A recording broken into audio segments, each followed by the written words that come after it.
Hello everybody and welcome to the Age Group Triathlon Podcast.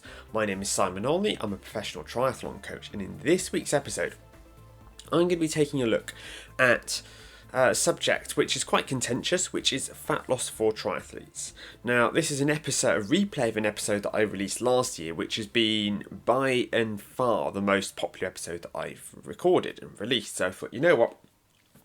Because it's so popular and the podcast has gained a lot of new followers, especially in the last 3 months, I'm going to rerun this episode so you can listen to it again and hopefully, learn an awful lot from it. In the show notes, I'm going to stick a link to a course that I've written off the back of this because the episode became so widely popular.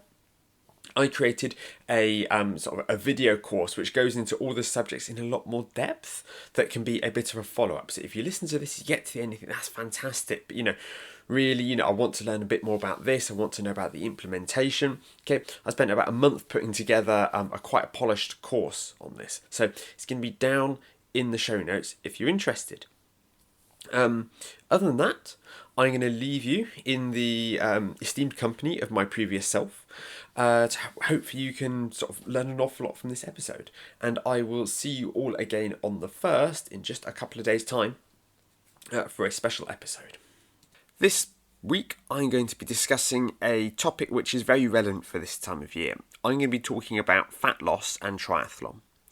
Now, normally when I'm writing an article or a piece for social media, I'll always talk about fat loss. Because what we really want to be doing if we're looking to lower our weight is we want to be losing body fat as opposed to muscle mass or bone density or anything like that. We don't want to lose weight at all costs. We want to be losing the right kind of weight in a sustainable way. And for many people, the phrase fat loss is a lot less triggering and relevant than weight loss. However, I'm going to be talking about this subject for the duration of the podcast.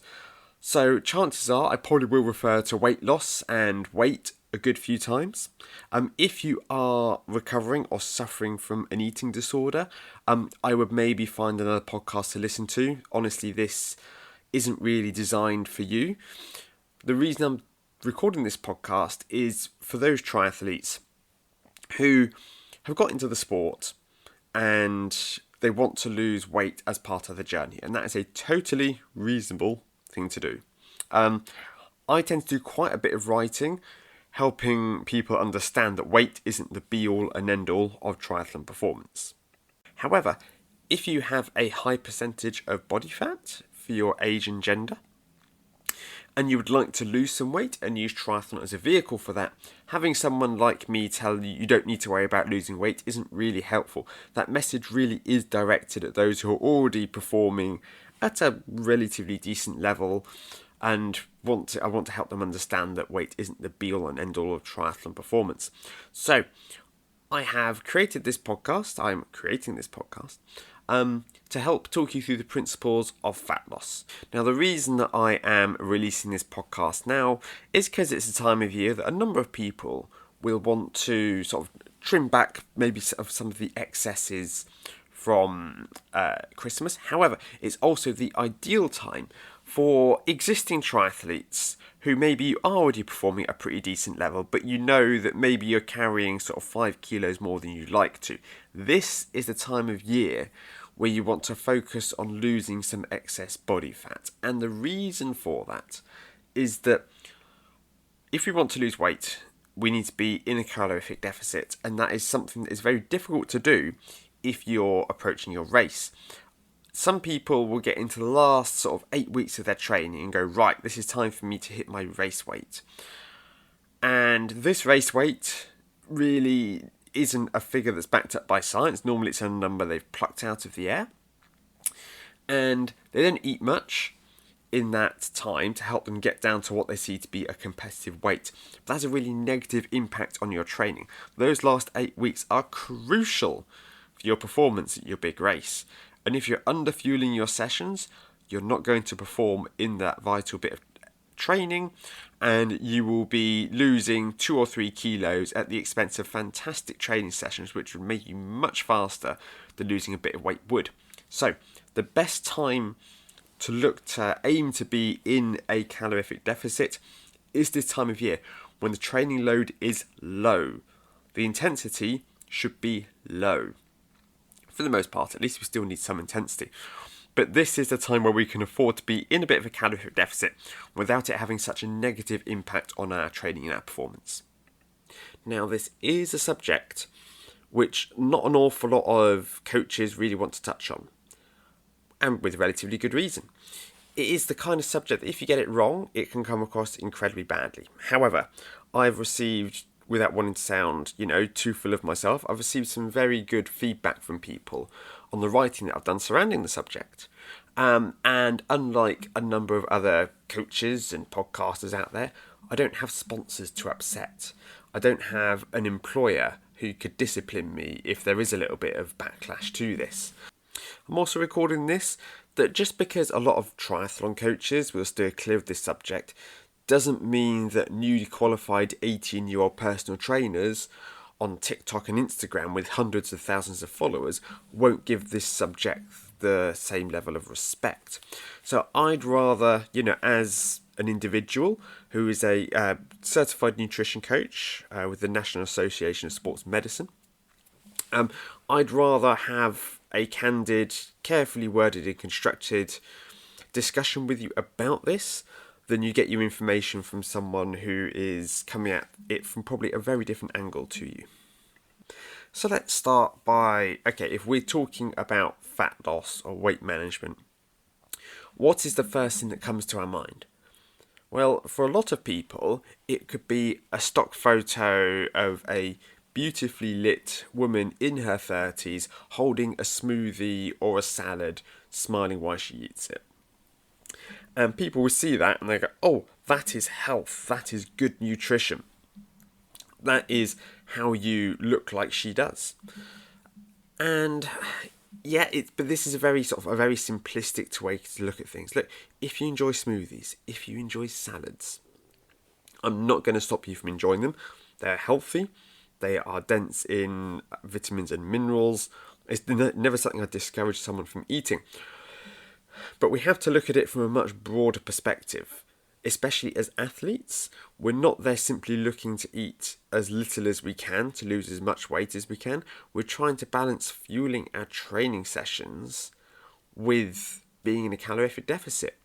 And that is a very complex subject. A lot of personal trainers, those who are perhaps less sort of worldly wise, shall I say, they will harp on about how weight loss is all about calories in, calories out. That's what it comes down to.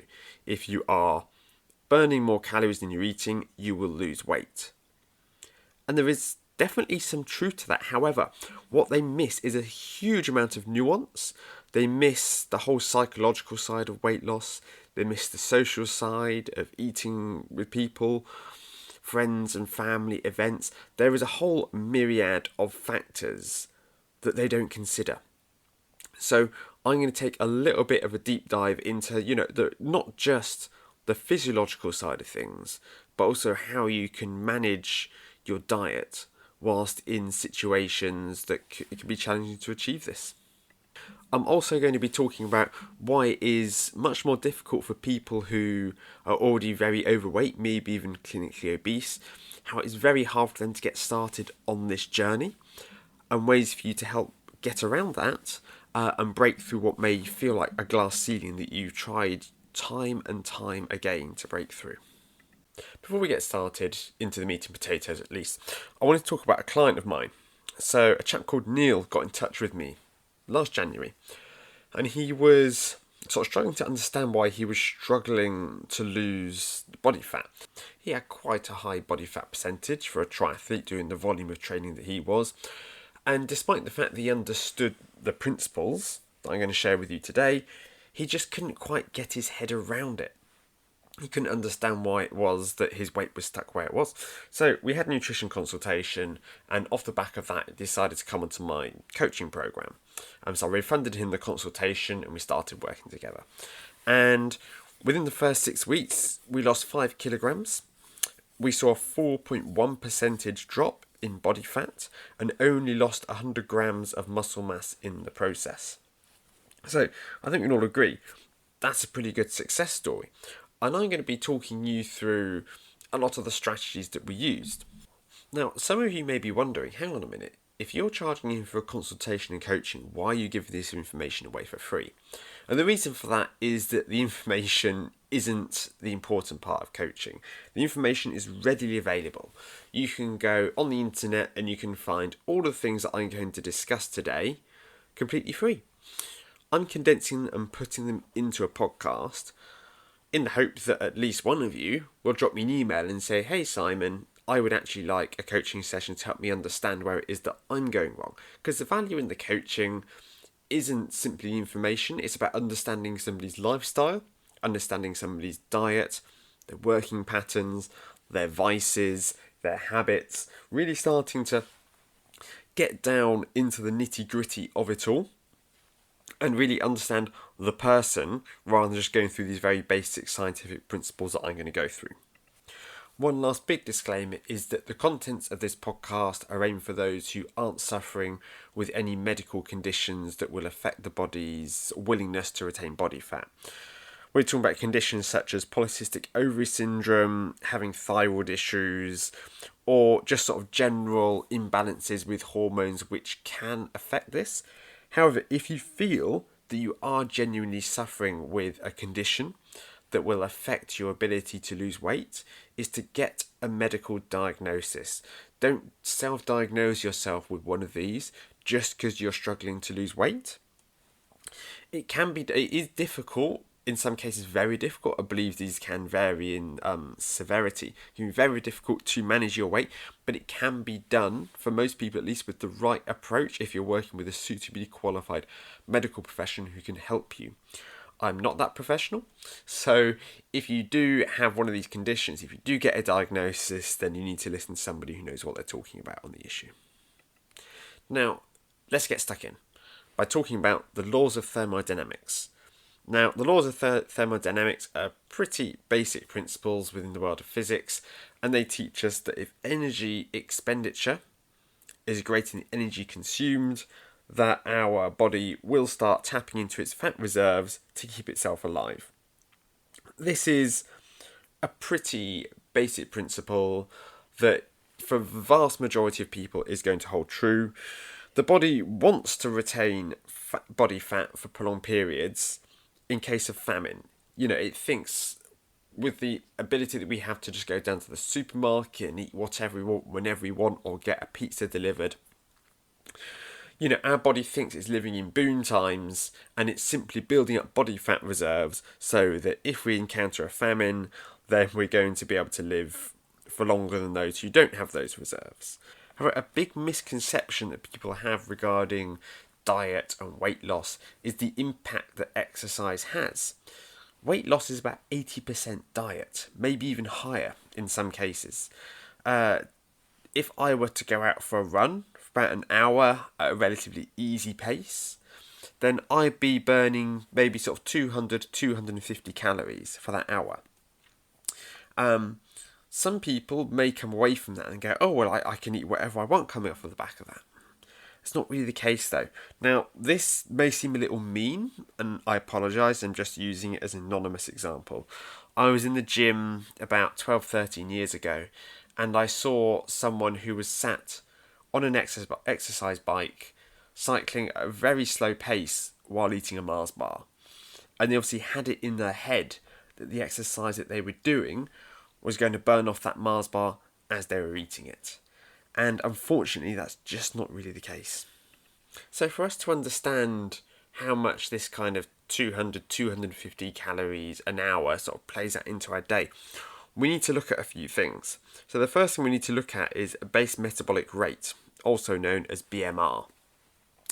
And this is the number of calories that your body needs just to keep itself alive. So for men, this is normally around 2,000 to 2,500, and for women, it's between 1,500 and 2,000.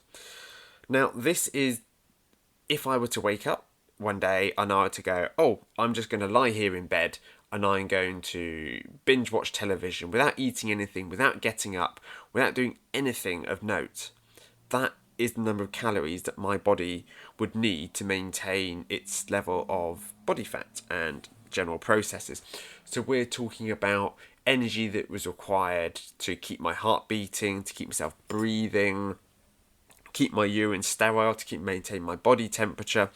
It's normally the single largest cause of energy a day, is simply keeping you alive. Now, as you'll have probably noticed, both of those windows, they could be about 500 calories either way.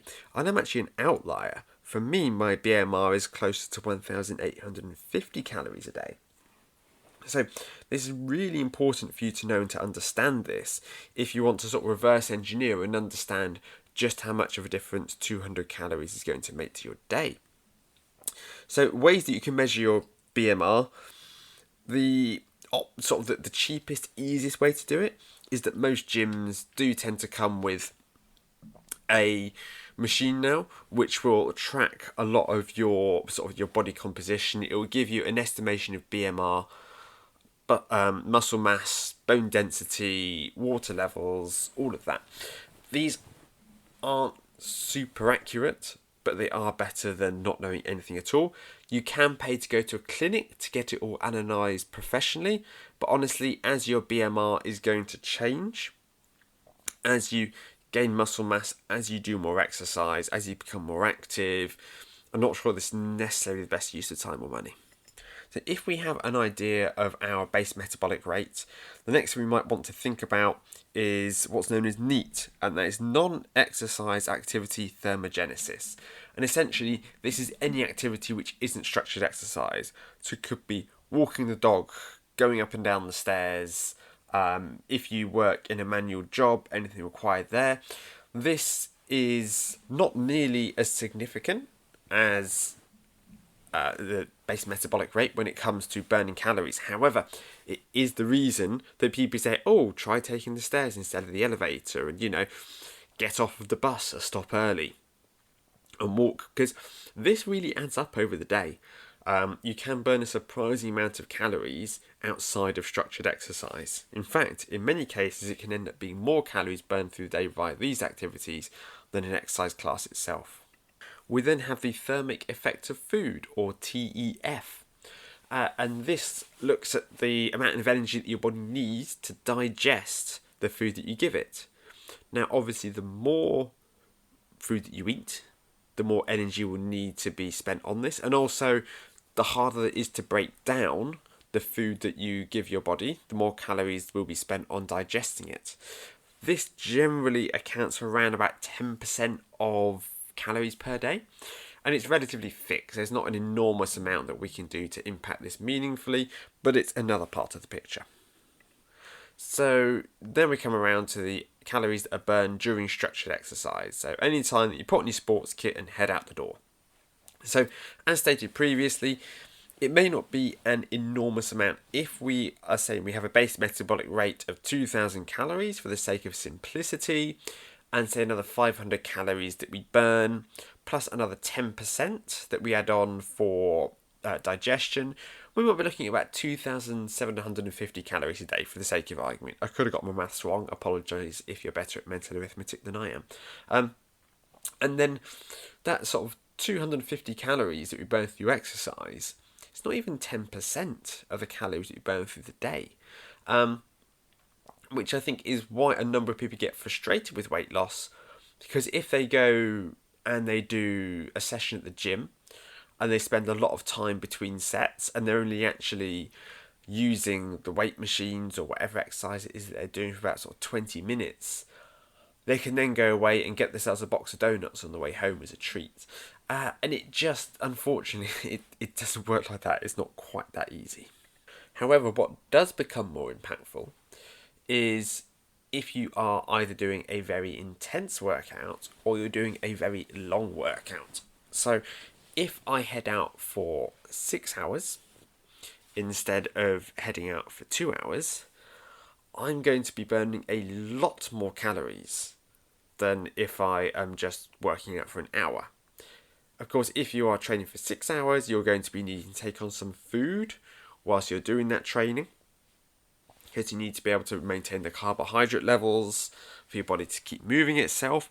However, at the end of the day, if you are training for longer, it makes it a lot easier for you to manage your weight. On the intensity part, there is a reason that high intensity interval training, or HIIT, is so popular with people who are looking to lose weight, is because during the really high intensity sections, you are going to be burning a lot more calories than if you're just going out doing long, slow training. However, this does pose a problem to us as triathletes. A lot of our training needs to be done at a relatively low intensity because we're trying to develop our aerobic system, which is mainly developed at a lower intensity, and because we are going to be sort of training 5-6 days a week, maybe even multiple sessions during a day, we can't afford for all our sessions to be hard. We're going to burn out so quickly. So it's a difficult balance between weight loss and moving sort of towards the kind of training you want to be doing for your own triathlon success, which I think is why sort of more triathletes struggle with this than you might think.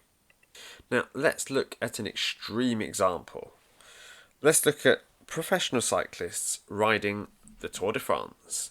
Now, these may eat between 4,000 to 9,000 calories a day. Now, the reason this number varies so much is it depends on the rider and the stage that they're riding. If they get away in the breakaway and they're working hard all day, or if they are a general classification rider ahead of a really big mountain stage where they're planning a big attack, they may need towards the upper end of that number of calories to fuel their effort and to replace the energy that they've lost. Whereas if they are a domestique who is riding a flat stage, they're going to be riding a relatively low intensity pretty much all day. It's a day for the sprinters, and unless they're part of a sprint team, they may just be turning over the pedals.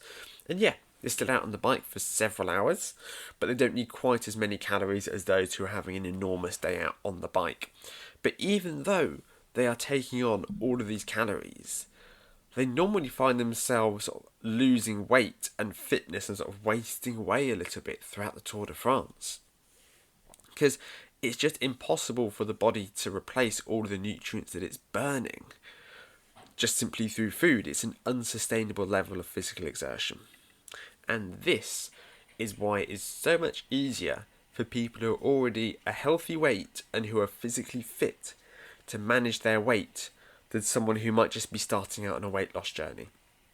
If you are somebody who is clinically obese, you are not going to be able to exercise for an hour. You may get out of breath after 20 minutes. Your ability to burn calories is going to be severely impacted. Whereas using myself as an example, if I did wake up one day and think, oh, you know what, I really want to, find myself in a calorific deficit today, I can hop on my bike and I can ride for hours and hours and hours and know that I'm unlikely to be able to replace all the calories that I have burned in that day. Simply due to the sheer volume of time that I spent on the bike. However, if you don't have the fitness to do that in the first place, it becomes more difficult. And that's why it's really difficult to get started. And it's about keeping the faith. It's about seeing those small improvements, building up the time that you can spend training. So my recommendation is that if you are in this position, or you know someone who is, they train a bit like a triathlete in some ways, in that they have some sessions which are lower intensity, and this is very hard for people new to fitness to get their head around. They think they need to go as hard as they can all the time to get a good workout, in inverted commas, whatever that means. So it's going, okay, your challenge is to be on that stationary bike for an hour. And if you're going to be on that stationary bike for an hour, you know you've got to ride easy. And yeah, it's going to feel stupidly easy, and they may feel embarrassed or self-conscious for the first 20 minutes. But it's going to start to add up towards the end of that hour. And extending the amount of time that somebody can exercise for is going to have a huge effect on their ability to burn calories through exercise. But also they need to have those high intensity days where they're going to be burning a lot more calories than they do during those steady state workouts. So having that polarized approach is going to work for fat loss as well, and not just sitting in that kind of comfortably hard, makes me feel good area. Now, these workouts can feel really good when you're doing them, If you are going out and you're running your standard 30-minute loop as fast as you can, trying to see how many other runners you can overtake at your local park. The issue with this is that it's not really going to help you run for longer. It's not progressive as such, because generally speaking, you'll be running the same loop over and over, trying to see how fast you can get and improve your times on Strava. Alternatively, you're not really getting the fitness benefits or the calorific burning benefits that you get from that really high intensity in exercise either. So there's a time and place for these workouts. If somebody's getting ready for a 70.3 distance triathlon, maybe even Ironman, depending on their level, I may say, hey, look, go out and ride your bike as hard as you can for 2 hours, 3 hours, or 4 hours. It's really miserable going out and riding as hard as you can for that period of time. There is a time and place for it, but we do need to, if we make that every run because it feels good, then we're not going to achieve our goals.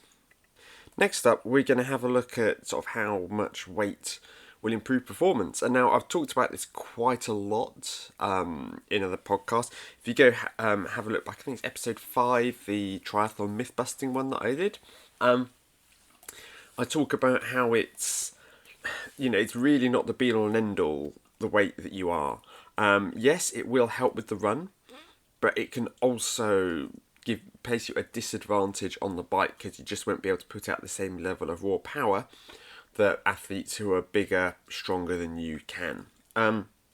So it is a little bit of a dodgy one. Now, if an athlete came to me and said, I'm going to lose a bit more weight at this time of year as opposed to in race season, unless they were really light, I would say I wouldn't have a problem with that. Okay, cool. Like if that's something you want to focus on, I support that. Let's find out how to do that. But I would never, ever sit an athlete down and say, look, I think you could stand to lose a few kilos. I can't think of anything worse. If your coach ever says that to you, or has ever said that to you, you need to find a new coach yesterday. Not only is that a really horrible thing to say, very personal, it's also lazy coaching. If an athlete isn't getting the results they want, what are you going to say to them? Are you going to say, oh, look, I hear you, let's try and figure out why this happened, let's try and create a plan, let's build more trust in the relationship, let's have some weekly meetings, let's really try to get to the bottom of this, try new things, and try and get you out of this? Or do you just turn around and say, well, you can stand to lose a few kilos? I mean, come on. The real key, if you do want to lose weight, as a triathlete though, is to make sure that you do so without losing muscle mass. Now, this is one of the biggest arguments against lighter athletes being faster, is that they just likely won't have the same level of muscle mass that stronger athletes do. And if you're an athlete who comes in around about the 80 kilo mark, so, as far as triathletes go, I'm not saying you're big, but you're going to be stronger on the bike than somebody who is myself, someone in the 50s. What you don't want to do is say, hey, you know what, I'm going to get myself down to 75, and in doing so, lose a lot of your muscle mass in the process, because the body doesn't want to carry muscle mass. This is one of the reasons that the body doesn't want to gain muscle mass in the first place, is that a pound of muscle requires 6 calories a day for the body to be able to maintain that muscle mass, whereas a pound of body fat is closer to 3-4 calories a day. And this is a big difference. So the body is saying, well, hang on a minute, why would I have this muscle which doesn't provide me really with much energy reserves and requires energy to maintain each day, when I could have body fat that I can burn if we are in shortage of food? The body is going to err towards body fat rather than muscle. So when the body starts finding itself in a calorific deficit and it goes, okay, we need to burn some of these fat stores that we've been keeping, the muscle mass isn't off the table. The way that we can reduce this, I mean, if you remember the case study at the start of the episode with Neil, he lost 100 grams of muscle mass during that weight loss, and you're always going to lose a bit. The way that you prevent that from being a catastrophic loss of muscle mass is by ensuring that you're eating a high level of protein during your weight loss phase. The same can actually be said for bone density. This is something that if you find yourself in, it has to be sort of a large calorific deficit, and you're not getting enough calcium and vitamin D. This is something that you can start to lose, and it's what can cause osteoporosis in some people. So just because you're losing weight doesn't mean that you just eat whatever you can, just go for the sort of the lowest calorie option. You do really need to pay attention to the nutrients that you're having. Now, this is a huge rabbit hole that I haven't got time to go down today, but just remember, it is the quality of the foods that you're eating as much as it is the calorific numbers. So there's more to this, as I said at the start, than simply calories in, calories out, even if that is ultimately what's going to trigger the fat loss. So how do we measure our progress? Well, the simple solution is to step on a pair of bathroom scales. And yeah, you can do worse than that. My preference would be that if you have a gym that has a machine that will give you an accurate reading, where you hold the handles and it does that biometric scan, and it spits out some numbers of body fat percentage and water retention rates, all of that. That would be ideal, but not everybody has access to those. So, if you only have a pair of bathroom scales, please don't weigh yourself every morning on these bathroom scales. That is a really good way to end up disheartened. The reason for this is that your weight will fluctuate a lot from day to day. So it could be something as simple as, when's the last time that you went to the toilet? You could be carrying an extra kilo of waste with you. That's why they often recommend that if you're going to weigh yourself, you do so first thing in the morning after using the toilet, so that you're always weighing at the same time of day, and you have some regularity there. But there's more to that as well. If you have a monthly cycle, in the first week of your cycle, the follicular phase, your body is going to be retaining more water, which can make you bloated, which can, of course, result in a higher result on the scale. And even things such as what you had for dinner last night. If you had a relatively light dinner that has been digested and has made its way through the digestive system, that's one thing. If you had something really heavy and fatty that's going to take longer to digest, that could be sitting around in your colon for longer. So what I don't want you to do is get into a routine of weighing yourself and go, oh no, I put on 50 grams compared to yesterday, what am I doing wrong? Okay, because you are looking at very small details, which it's easy to become sort of obsessed over with for the first week or so if you do start to see improvements. And then as soon as you start to see that weight tick up a little bit again, there can be that tendency to go, oh my god, it's a waste of time, I can't believe I'm putting weight back on.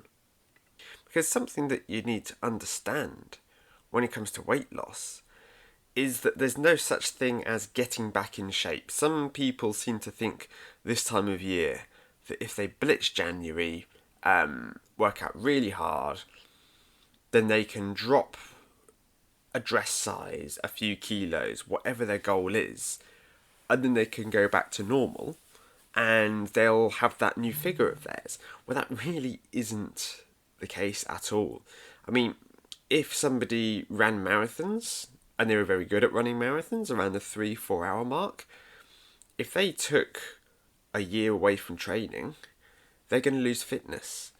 In the same way that if you have a phase, like a real focused weight loss phase, and then you achieve your goal weight, and then you go back to eating whatever you want again, of course that weight's going to go back on. If you're engaging on a health and fitness journey, which I highly recommend you do, you need to accept that you're in it for the long run. This isn't a short-term solution. This isn't a quick fix. This isn't something that you can spend a few months, a year on, and then you'll get yourself to that weight that you want to be. and then you can just continue with life as you were previously. This is a real lifestyle change, and so sustainability has to be at the heart of things, and you have to accept that your weight is going to fluctuate throughout the rest of your life.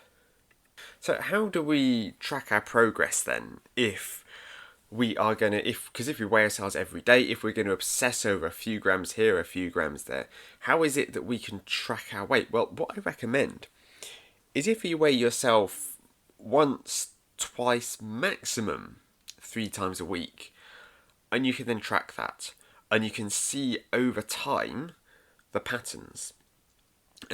If you track it every single day, not only do you have that kind of that mental battle of the disappointment of not seeing the progress that you were hoping for, maybe because you had unrealistic expectations, but you also have a data set which is really noisy. If you look at the past 3 months and you have 180 data points, those lines can be jumping all over the place. Whereas if you only weigh yourself less regularly, it's going to be easier to understand trends. If you are looking at, say, January to March, and that you weighed in roughly kind of 89, 88, and then by the end of March you're weighing in at around sort of 83, 84, and it's still fluctuating, you can still see a downward trend there, and you see, oh, okay, like what I can see, what I'm doing is working. It's something that most people, even if you're tracking body fat percentage, even if you have some fancy scales that can measure that, which honestly, I mean, they're not that good. I'm not saying don't do it, just like don't put a lot of trust in them. Unless you are going somewhere regularly and having expensive professional scans done, where you can sit in a chamber or you can get some special tests done to give yourself a really exact number. It's very difficult to get a really good picture, really good feeling. However, I think what the best thing that somebody can do to be able to track their progress, rather than looking at the weight number, because again, weight doesn't tell us if we're gaining muscle mass, it doesn't tell us if we're losing body fat, it doesn't tell us if it's just undigested food, it's a very blunt measurement. The single best way to see if you're losing weight from the areas you want to lose weight from is how your clothes feel. When I did a couple of years ago, I did a big focus of max strength training in the gym, and I was taking on lots of protein, I was doing lots of heavy lifting, I was really going for it to try and develop my leg strength. And when I went out cycling, I found that my bib tights were sitting quite tight on my legs. And that was like, well, hang on a minute, I don't remember them being this tight. And that was as good a sign as any to me that the training was working and that my muscles were getting stronger. Of course, I didn't want them to get bigger per se, but it can be a byproduct of sorts of that max strength work. You'd expect to see a little bit of a hypertrophy response. So when you're trying to lose weight, if you find yourself having to pull your trousers up, or that your t-shirt, has got a little bit more space in it as you move around in it, that's as good a sign as any that things are moving in the right direction. So I think at this point we've got a relatively good understanding of the things that we need to do if we want to lose weight. The difficulty is the practical side of it, let's be honest. If it was simply that easy, then there wouldn't be nearly as many overweight people as there are. So, the biggest issue that we're grappling with weight loss is hunger. So hunger is actually a hormonal response to the release of a hormone called ghrelin, which is when your body feels that it hasn't got enough nutrients, enough nutrition, it will release this hormone which triggers the hunger response in you. It's relatively simple, and as a result, if we can learn how to prevent the release of this hormone, if we can not necessarily trick our body, but work with our body to reduce the hunger response, that's only going to be a good thing. There are actually a number of levers that we have that we can pull, that we can help our body reduce that immediate hunger response. And one of the best ways to go about it is to increase your protein intake. Now, as endurance athletes, we should be eating a good level of protein anyway. This is something I generally tell people to aim for about 1.2 grams of protein per kilo of body weight a day. The science recommends about 0.9. But if you aim for 0.9 and you get 0.7, 0.8, that's a problem. If you aim for 1.2 but you end up with 1 or 1.1, that's no big problem because you're still sat above that sort of recognised 0.9 level. But it is something that if we focus on getting good quality protein in our diets, that will reduce the hunger response. Now, for those of you that eat meat, compare your satiety level if you were to eat a steak relative to if you were to eat the same amount of calories in Haribo. Then you're going to feel a lot fuller for longer. Now, part of this is the body going, yes, we need protein, this is essential, it's not as easy to come by as carbohydrate and fat, so thank you for giving us this protein. Another part of it is the reason I used Haribo is that it is almost pure glucose. So this relates to something called the GI index. So this relates to all carbohydrates, it's somewhere on the GI index. And if you have something such as glucose, something sugary, then it's going to give you a real short burst of energy, but that burst of energy is going to run out relatively quickly. If you give a 4-year-old a tube of Smarties, they're going to run laps around the house, out in the garden, and then they're going to fall asleep. And this is how sugar works. It gives you that nice energy boost, and then you fall off that cliff. If you are eating carbohydrates, which I highly recommend you do, highly recommend you do, I'll touch on that more in a bit, then you want to be favouring, for the purposes of satiety at least, GI, foods that are lower GI. So we're talking about foods such as sweet potatoes, sort of generally vegetables are towards that end of the GI index, looking for, say, like wholemeal rice instead of white rice. Generally, the less refined, the less processed the carbohydrate is. Broadly speaking, the lower it is on that GI index and will leave you feeling fuller for longer. The next one I'm going to look at is micronutrient density. So this is another way that we can reduce our body's hunger response. Now, our body knows that for it to maintain its critical functions, it needs a good variety of vitamins and minerals. And the best way to get all the vitamins and minerals that you need, broadly speaking, this is a gross oversimplification, but it does help, is if you eat a large variety of fruits and vegetables. And one of the tips that people give is eat the rainbow. So you want to make sure that you're having a good variety of fruit and veg. You're not simply having potatoes and green beans. You know, you might be having sweet potato, you might be having peppers, you might be having sort of a wide variety of fruits of different colours, because this will help us get the widest variety of vitamins and minerals without us having to kind of obsess and keep count of all of these things. So our body is going to be asking for these. Now, if I were to go to McDonald's for lunch and I were to get myself a Big Mac, I were to get myself a large fries and a Coke, how many nutrients is my body getting from that? Now, there is some protein that's going to be coming from the Big Mac, and there is going to be some simple carbohydrates, so high on the GI index, coming from the bread and also from the fries.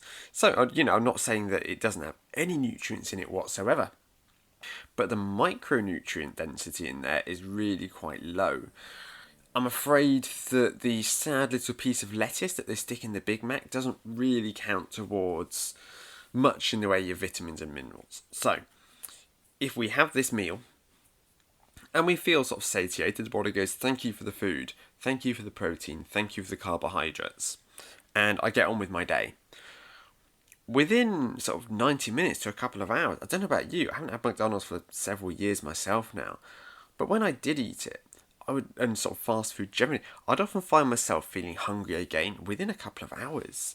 And that is your body going, hang on a minute, mate. You didn't really give us the full deal there, did you? You've cheated us out of the vitamins and minerals that we need. So what does it do? It triggers the hunger response. So if somebody goes, oh, okay, well, I'm still hungry. Right, I'll guess I'll have some crisps then. And the body goes, thank you for the carbohydrates. And then 20 minutes later it goes, no, you're not understanding. That's not what we wanted. And so it triggers the hunger response again. And this is a way that people can end up struggling to control their appetite because they're not actually giving the body what it needs. The hunger response it's a very blunt instrument. It's going, I need more nutrients. It's not necessarily always very good at telling you what kind of nutrients that it is that you need. So if you've been eating lots of high fat, carbohydrate based foods, then you are going to find yourself feeling hungrier than if you're able to eat meals that have a much wider range of micronutrients in there. Again, micronutrients being those vitamins and minerals. Right, now we're going to move on to a little bit of myth busting. So I'm going to look at some of the common misconceptions that come with fat loss and that a lot of people tend to believe.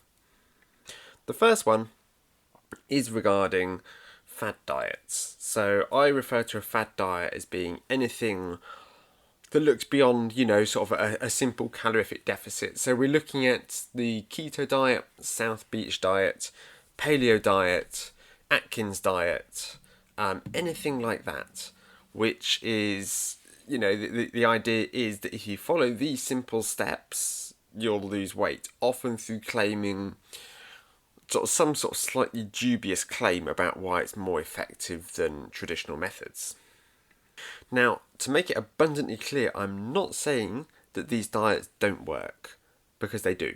I think we all know somebody who has proudly stated that they or their friend or their family member has lost a load of weight on the keto diet, or they feel so much better since they've gone onto the carnivore diet.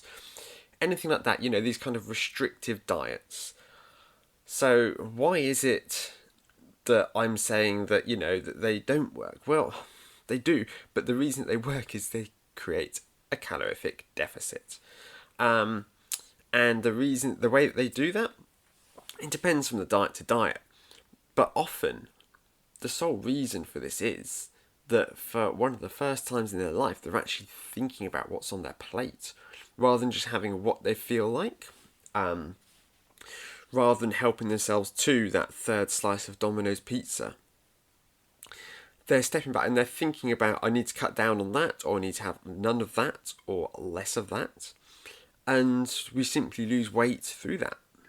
If we use an example of someone who says, oh, I've lost 10 kilos in a few months on the keto diet, it's amazing.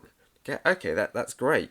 Now, if somebody, and I'm happy for them, but if somebody is on the keto diet, and they previously sat down and ate an entire family-sized bag of Doritos every night in front of the television, do we think that they're losing weight because of some kind of magic that the diet triggers?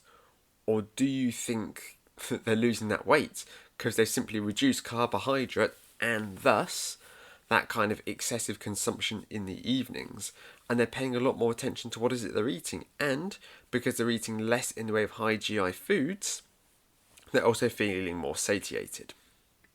Touching on the keto diet, because it has been one of the more popular ones in recent years, I think it's dying out a little bit now, is the idea of the state of ketosis that your body can move into, that can help burn off all of this body fat.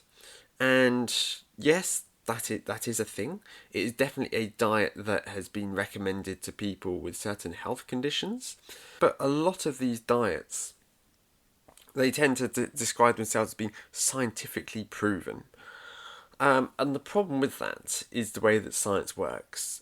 If you have 100 studies that say, we have found no link between A and B, but one study comes out that says, oh, if you take A, you'll see a reduction in B, then there's nothing to stop a individual or a company from taking that scientific study and waving it about, sending out emails to all of their followers on social media to say, look at this scientific study that proves this. Is it done in bad faith? Yes. Does it work? Yes, because a lot of people don't understand really sort of how science works. It could be that the study was done on a very small group of people. It could be that the study wasn't carried out in a particularly sort of well structured way, but they've got the result that supports their product that they're trying to sell, and so they go, it's scientifically proven, and there's no real sort of governing body that can turn around to someone and say, no, you're misleading people, because they're simply sharing the results of a scientific paper.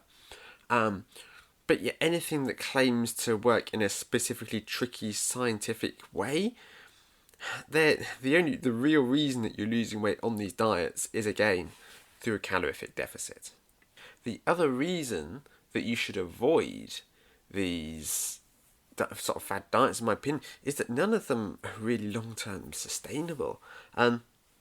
If you're cutting out an entire macronutrient from your diet that really restricts what it is that you can eat, can you really do that for the rest of your life?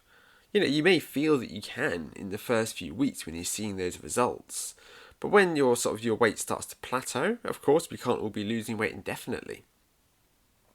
Is that really the way that you want to live your life? And if you then come off of that diet and you go back to eating without much thought, you might then put the weight on and then go back to that diet at the start of next year because that really helped you last time. It's not how it works. That's not a sustainable sort of approach to dieting. It's what they call sort of yo-yo dieting, where somebody diets hard, then eats what they want, then put the weight back on, they diet hard. The way that you want to be able to maintain that figure that you want is by finding a sustainable way, sort of changing your eating habits and just becoming a bit smarter with what it is that you're eating. The next myth I'm going to talk about is having salads for lunch. Now, this is something that gets pushed an awful lot by those in sort of the dieting space, which is an industry that I hate with a passion, as you can probably tell. But they tend, it is something they point people in the direction of, well, a salad, it's healthy, right? I mean, yeah, I'm not going to disagree. I like eating salads. The issue is that you get with it is that if somebody, say, has dinner the evening before a day and they eat their dinner and they wake up in the morning and they have their breakfast, which will sort of normally be sort of a few hundred calories. And then it comes to lunchtime and they've made themselves a salad. And this is quite often an undressed salad that they'll have. So, they have sort of lettuce, cucumber, maybe some onion, tomato, and they'll eat the salad and they'll feel nice and they'll feel healthy. And their body after the salad is going to go, oh yes, thank you for all of those micronutrients. That's what we needed. But it's the opposite problem to a McDonald's. Not just picking on McDonald's here, it's just because it's the world's most famous fast food outlet. Same for any of those kind of low nutrient fast food restaurants. But your body is going to go after some time, but hang on a minute, where was the calories? Because we haven't had anything more that you've only given us 500 calories to survive the last 18 hours, and we're looking for closer to 2,000. And then the person who's had the salad for lunch, their stomach really starts grumbling around 2 p.m, 2:30. You think, well, I've just had my lunch. So what do in this situation? Well, they can't make it through the working day with their stomach doing backflips. So they have a snack. Did they bring a snack with them? No, they didn't, because they didn't expect to be hungry, because they were on a diet and they were having salad for lunch. So instead, their snack is whatever they can get their hands on, which chances are, unless you work somewhere which is a large corporation which has a good selection of food, it may be something that comes out the vending machine or from the corner shop. Which, let's be honest, if we're looking to manage our weight, probably, judging by most corner shops and vending machines, isn't going to be the ideal solution for us. They may even need another snack later on in the afternoon to keep themselves going, until they get home and they can finally make their dinner, which it may be they eat a normal portion of dinner. It may be they go overboard with the portion size because they're so hungry. But, okay, they may be in a calorific deficit at the end of that day, still, because they had that salad for lunch. They may not. The snacks and a larger dinner may have offset that. But when they wake up the next day, the body's going to be saying, no, you still owe us a lot. Now, the body doesn't mind being in a smaller calorific deficit so much, but if you're going to leave it in a 400-500 calorie deficit, it's going to come calling the next day. It's not something you just go to sleep and switch everything off and know that everything will be better in the morning. It's something that you need to keep on top of, that moves from day to day, from week to week. So here's my recommendation. I'm not saying don't have salads for lunch, because I think it's a good meal. But if you are going to have a salad for lunch, then yes, have all of your vegetables in there, but also maybe throw in some croutons, throw in some protein, maybe some chicken or some beans if you're vegan, and a little bit of dressing so that you have a bit of flavour, a little bit of fat in it. It makes it a little bit more enjoyable to eat. And you may say, well, what's the point in that then? I was having a salad to be healthy. Well, if your normal go-to is a trip down to Greg's or to get a Cornish pasty, something which, you may be looking at about 700 calories from that meal, and instead you have a salad which comes in at 350, 400 calories, but leaves you feeling just as full and actually a bit better about your body than what it is that you'd normally get, you're still winning. And this is the perfection trap that people fall into, where they feel that if they are going to be on a diet, if they're going to be losing weight, they need to do everything the right way. And that's just not the case. Life is full of compromises, and your diet is going to be full of compromises as well. In fact, I try to get people, we may talk about, okay, so if we want to aim for like a 200 or 300 calorific deficit a day, because we think that's kind of a sustainable way to lose weight, I don't expect somebody to hit that calorific deficit every single day, because that's not just realistic. However, if they are in a calorific deficit for, say, 5 days of the week, but they're in a small surplus for 2 days of the week, you're still in an overall deficit. You don't need to beat yourself up because you had maybe sort of a little bit of excess on one day. You had some treats that somebody brought into the office. It doesn't undo all the hard progress. You need to zoom out rather than focusing and obsessing over every meal every day. Step back, look at the bigger picture, and don't obsess over those details. Another common misconception is that a vegan diet is healthier. And so a lot of people will switch to a vegan diet because they think they'll lose weight and be a lot healthier. Now, again, I'm not saying that a vegan diet can't be healthier, but for the most part, the way that most people go about it, at least those who might be trying veganuary, I don't know if that's how you pronounce it, I'm not sure I've ever heard anybody actually say that word, then it's very easy to fall down a lot of traps and to do it very wrong. The first mistake that a lot of people make is not getting enough protein from a vegan diet.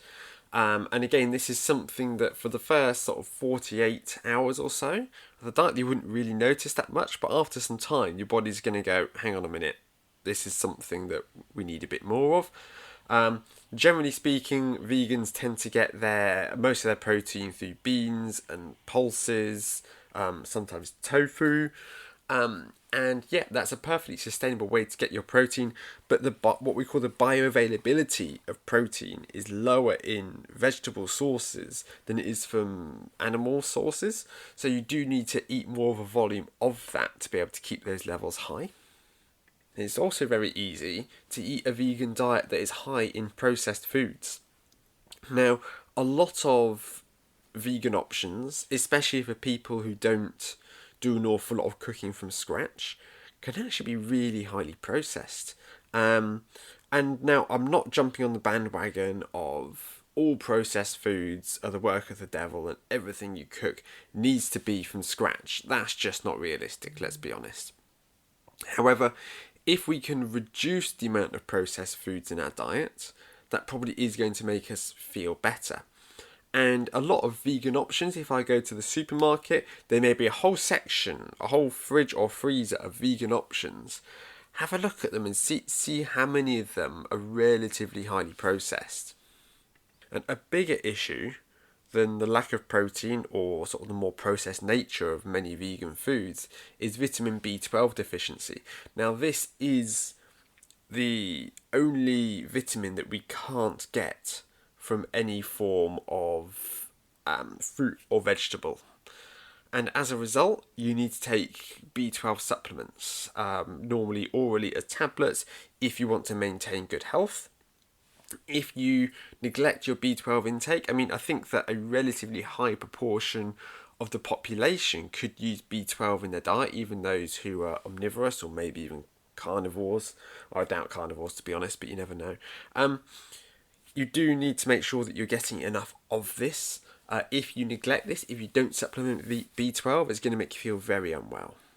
A vegan diet can be done well in a way that is healthy and sustainable, but it takes a lot of time, it takes a lot of energy, it takes a lot of money sometimes, a lot of focus. It can be quite I think demanding is probably the wrong word to use, but it's not the easiest way to live your life.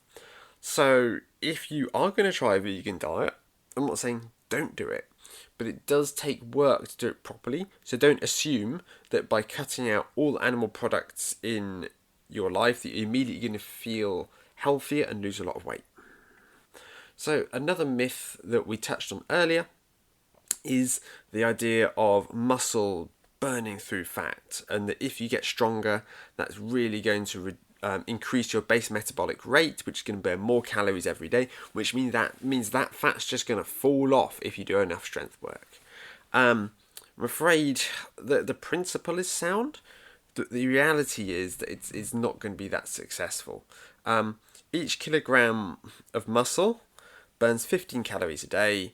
So if you were to put on 10 kilograms of muscle mass, that's an extra 150 calories per day that you're burning.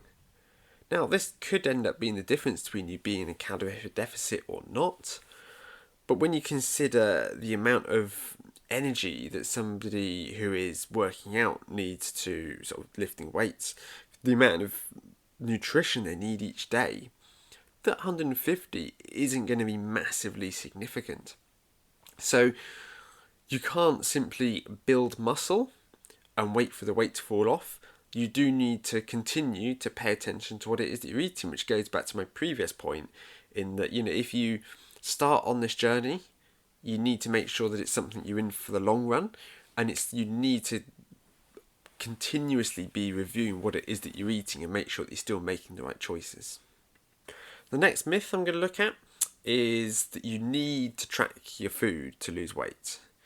Now, this is a subject which causes a lot of issues, understandably, with people, because the idea of having to scan the barcodes of what it is that they're eating and weigh everything out, it sounds like a lot of work, and that's because it is. Okay, if you're somebody who has all the time in the world to prepare meals, maybe you could do that, but chances are you don't. And especially if you are cooking for more than one person, this becomes quite difficult to get it done accurately. So do you need to track your food to lose weight? Absolutely not. Can it help? Yes, it can. There's no getting around that. Now, for triathletes, I don't recommend that they track their food forever. Some choose to, and that's completely up to them. Some coaches I know sort of ask their athletes to track everything that they're eating and send that information to them, which is a little bit micromanaging to me. I'm not sure how healthy that is. I know that obviously it works for some people, but what I recommend athletes do when we're talking about nutrition is that they track their food for like 1 or 2 weeks. And the reason for this is you may be really surprised at where the calories in your diet are actually coming from. To use an example, when I was studying for my level 3 personal training certificate, one of the tasks was that I had to ask somebody to create a food diary. So I asked my partner if she wouldn't mind doing this for me for, I think it was a week. Yeah, no, that's no problem. And we went through and we looked at all the food that we were eating, and something really took us by surprise. I remember we noticed that the egg noodles from one supermarket were really high in calories, and that if you went to another supermarket and got another brand of egg noodles that was just about the same price, it was about 200 calories lower per portion. And this is the kind of thing that if you just buy something out of habit and chuck it in the pan and don't really think about it, that you never really twig onto. So I definitely don't recommend that triathletes go down the path of weighing everything all the time, because once you start that sort of, when do you step off?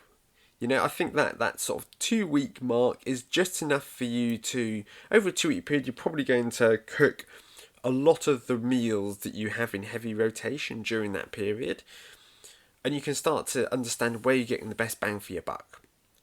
If you have a meal that isn't really one of your favourites, but it turns out is actually really calorific and is high in saturated fats, is it really worth it? Whereas it may be there are other meals that you cook that you really like, and it turns out, they tick all the right boxes of what you're looking for, and maybe you should have more of them in future. The biggest danger with tracking your food is the possibility that it can lead to disordered eating, or maybe even a full-blown eating disorder. So if you are worried, if you feel that you or maybe someone that you live with might be a little bit prone to this, I recommend against that. It's probably not worth going down that rabbit hole if you are really worried that it might start. It might be the falling of small stones that starts an avalanche. Instead, if you'd rather avoid that, simply clean up your diet for sort of a month or so, and again, using the methods I've explained previously, sort of track some progress over time, see how you feel, and base it on that instead.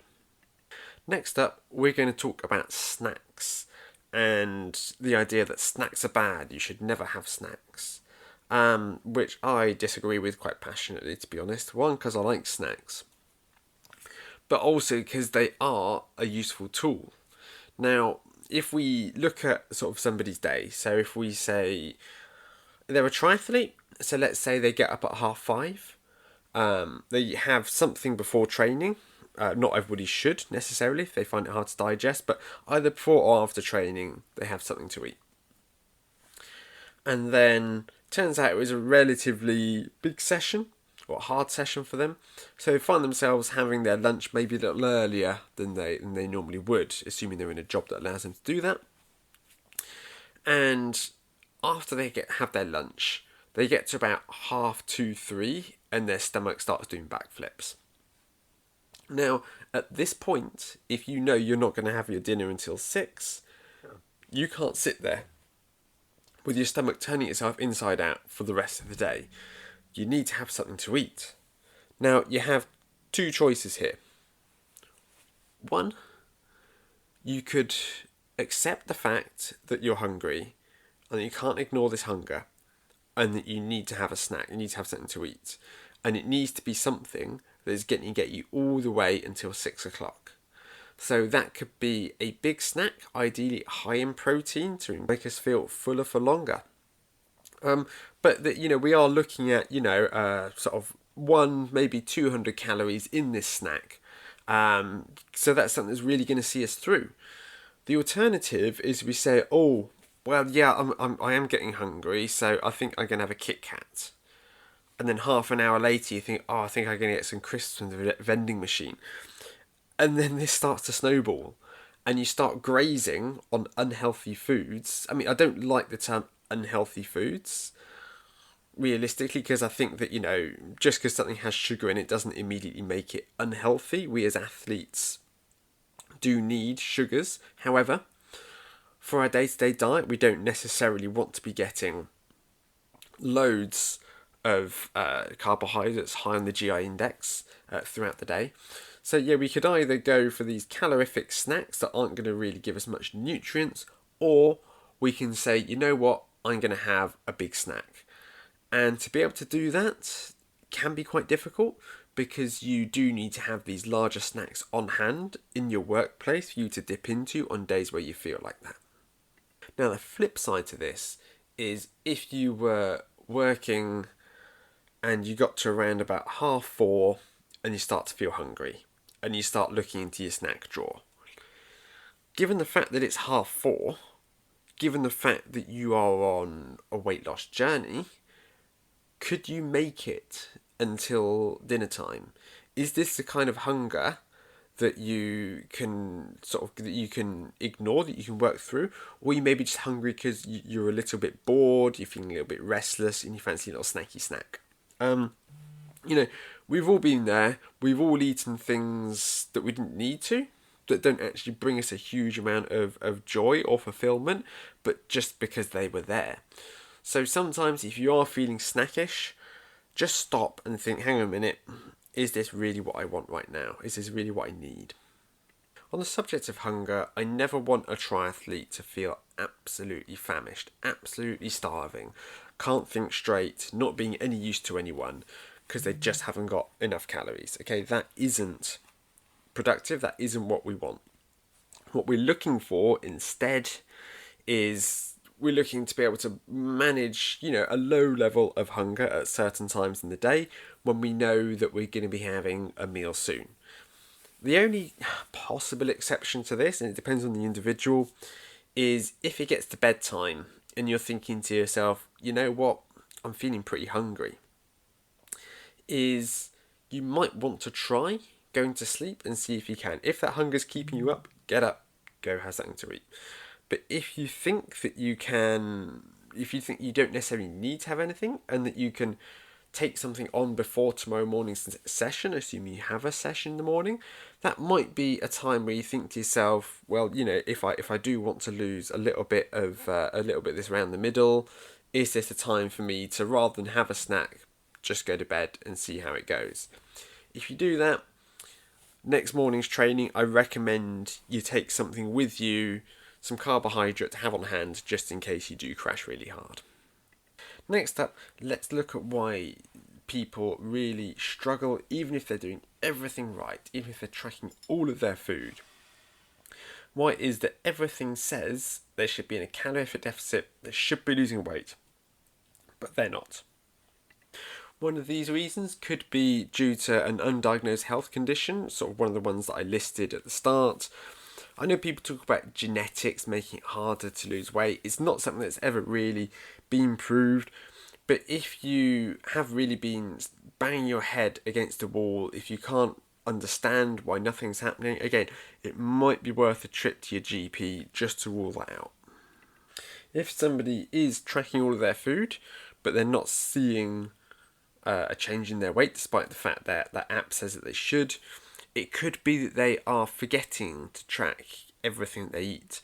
Now, this may not necessarily be sort of an oversight of, I completely forgot to log that snack that I had there.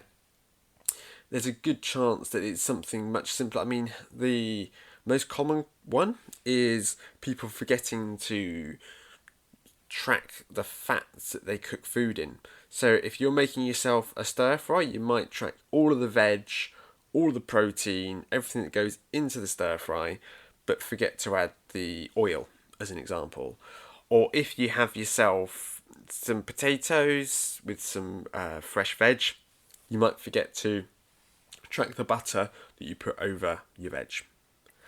Now, this may not sound significant, but it could be something, because they're highly calorific, those fats, it may be that even a small amount is just what's tipping you over, preventing you from being in a suitable calorific deficit for weight loss.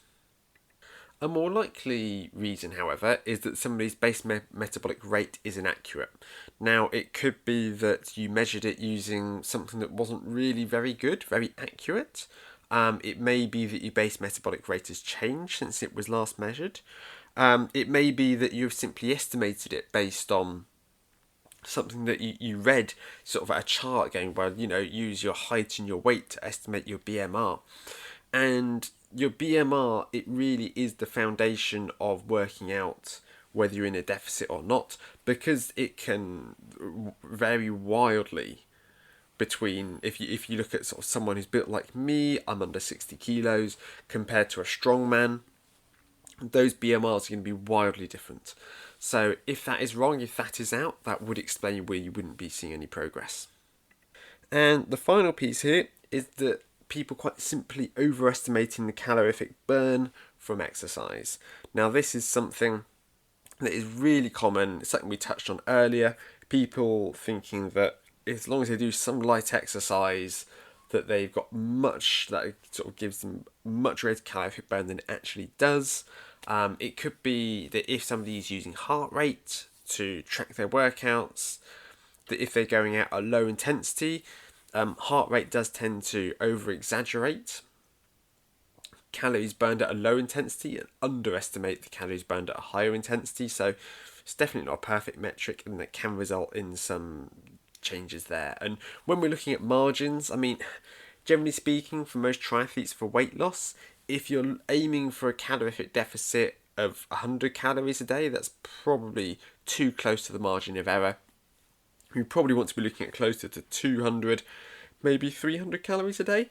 Anything much more than that, and that's not really a sustainable way to lose weight, especially for an endurance athlete. You're not going to be fueled for your sessions. And if you are compromising on your fitness to lose a little bit of weight, that's not really going to benefit you on race day. Something I want to dissuade people from as well is the idea of having a cheat day. This is something that a lot of bodybuilders will do. You'll see them post on Instagram, oh, it's cheat day, and they'll have this huge stack of pancakes that they're eating, and all of these foods that you wouldn't necessarily go for. Now, this is generally aimed at people who are looking to build muscle, to bulk up, and for who calories are going to be vital. Somebody looking to build muscle wants to be in a calorie surplus every day because they want to give their body everything that's required to build and maintain muscle. And if they go and they have that blowout, then it won't affect them quite as much. Whereas you're an endurance athlete, you're on a performance journey as opposed to a body composition journey. And by having a big blowout cheat day, again, remember we're talking about calorific deficit, we're looking at over weeks and months. You can undo a lot of hard work by having a huge blowout one day. Now, this is not to say that you can't have little treats, that you can't have days out. That is definitely not what I am trying to say. What I'm saying is don't have days where you approach it like nutrition doesn't matter. Now, for the final bit, I'm going to look at some of the more social and psychological elements of weight loss. This is something that I think is vastly underestimated. We can all sit there with our textbooks and say, yes, if you hit this calorific deficit, you should be in this weight by this time. That's not how the world works, let's be honest. There are all sorts of things that can crop up and can derail us. This can be anything from going round to a family member and they offer you some biscuits, to a good friend's birthday at a curry house or a wedding or a big night out on the town. Okay, this is something that this can appear, and as athletes we need to be able to know how to navigate these situations, how to be sensible about it without being a complete killjoy. Now, if you go around to visit your mum and she offers you some cake, eat the damn cake, okay? Don't be rude by turning it down and saying you're looking after what it is that you're eating. Know that, okay, yes, you're having more calories in mid-afternoon than you normally would, and you just need to, compensate for that a little bit later in the day. This isn't the end of the world, just having a few extra calories. The next possibility is a friend of yours having a big birthday meal at the local curry house. Now, don't be the guy who asks if you can go somewhere else with the lower calorie options, okay? You don't want to gain a reputation and not be invited next time. What you do need to do there is you do just need to be a little bit sensible when it comes to ordering the food. So if using the example of going for a curry, yes, join in with the poppadoms when they arrive at the start. When it comes to ordering a main, just get yourself, you could go for a rice and a standard curry. You could go for an option that is like a tandoori, which will be a little lower in calories, less oils in there. And, go easy or don't have any extra sides. So if you normally go, oh, well, I'll have a naan bread and some onion bhajis and 2 pints of cobra, just be sensible. Just go, hang on, you know what? Do I really need those?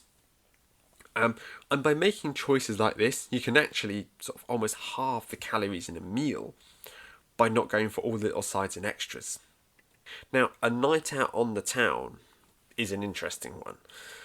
Because I think another reason that a lot of people really fall down with their weight loss is they drastically underestimate the amount of calories that are in their drinks.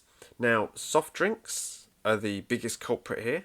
People who get themselves into a habit of having a fizzy drink with some regularity, maybe once or twice a day. It's just something that they do. And there are a lot more calories in these than most people think. The biggest culprit is alcohol.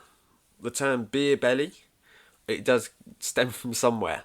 The body really doesn't know what to do with ethanol when it gets it.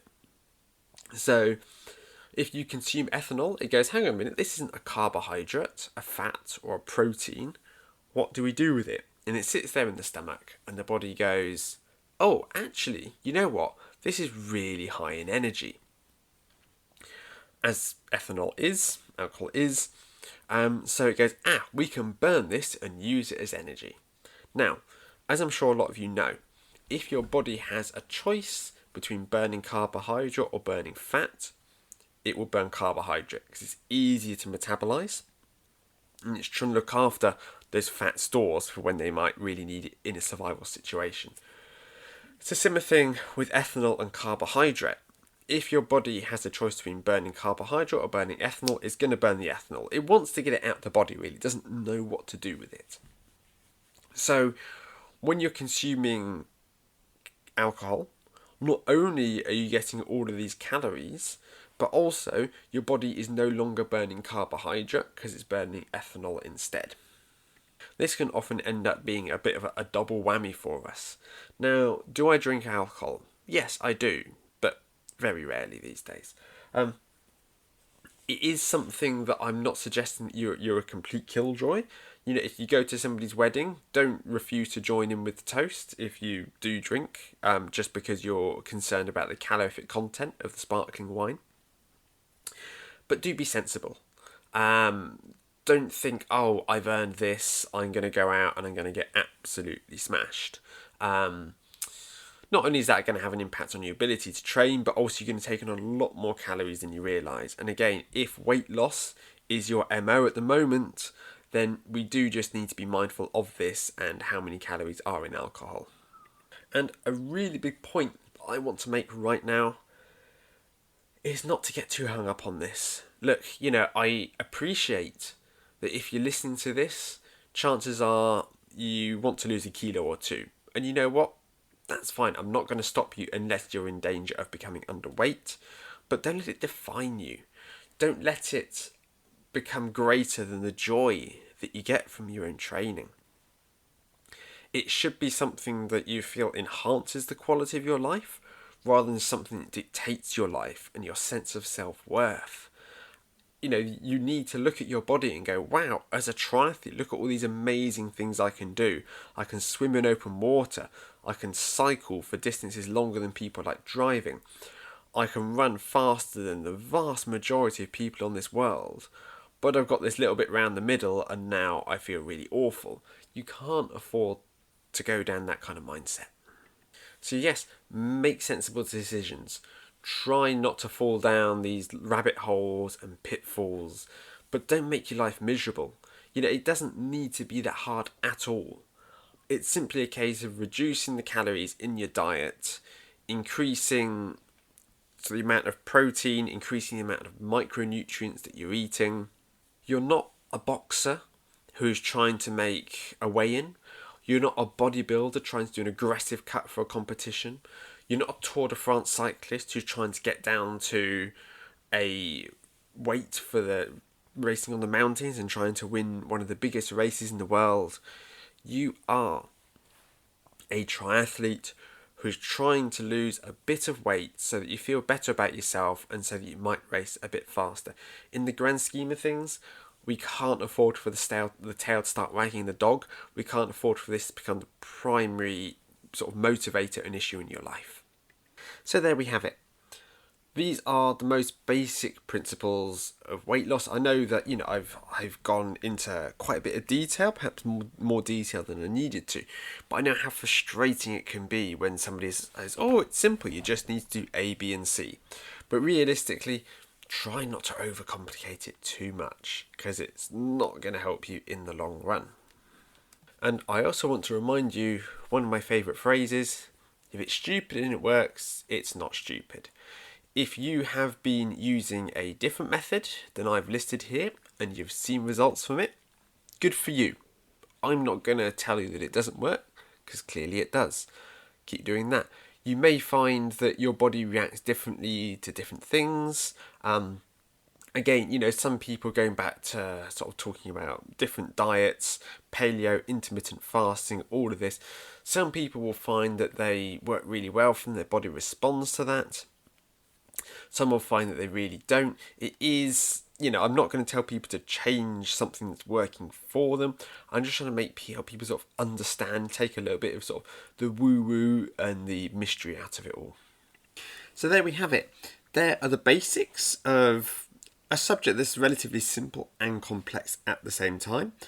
Hope you found it useful and you have at least a few pointers to take away from there. Now, if you've been really engaged, really interested by this, and you want to book a little bit of time with me one-on-one, from today, the 1st of January, through to the 31st of January, anybody who wants to book a one-to-one nutrition consultation with me, which lasts 90 minutes, I'm knocking £20 off the price, bringing it down from £75 to £55, or your local international equivalent. If you're interested in that, drop me an email, it's in the show notes. Secondly, even if you're not interested in that, if you found it helpful, I would really appreciate it if you could share the podcast with someone who you think could find it useful.